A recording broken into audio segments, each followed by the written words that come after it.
Welcome to this week's edition of Inside Warhawk Football on UWW TV. I'm your host, Sierra Featherly, joined by Warhawk Football head coach, Chase Rendall. Coach, the team saw a bit of a quiet half, but after trailing 10-0 at half, the team came out strong, scoring 21 points in the second. What adjustments did you make at halftime? I don't know if there was a ton of adjustments. I think we, just locked in on the details of what we had in the game plan, and I think our guys went out there and executed.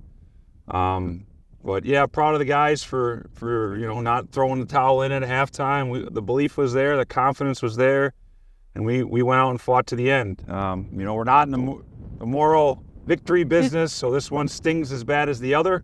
But we fought, and there's a lot of lessons that we'll learn from. And then I kind of briefly mentioned it in that prior question. The Warhawks scored 21 points this game, which is the most we've seen from them since the Stevens Point game.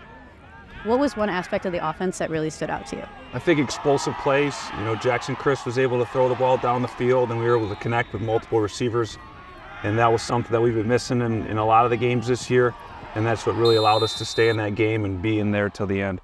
The fourth quarter was filled with mixed emotions. While the offense really started to take off, the defense saw their fair share of struggles, especially when giving up those 2 touchdowns.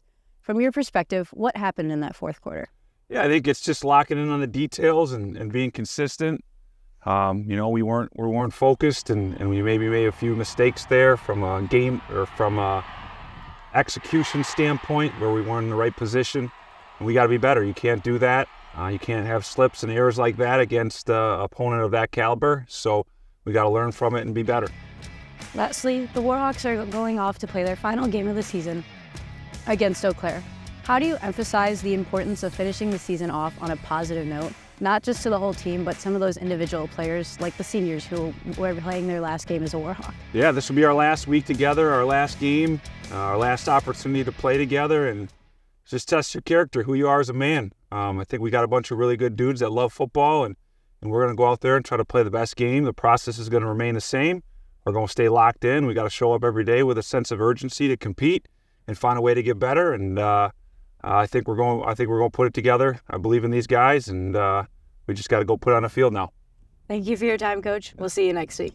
This has been this week's edition of Inside Warhawk Football on UWW TV.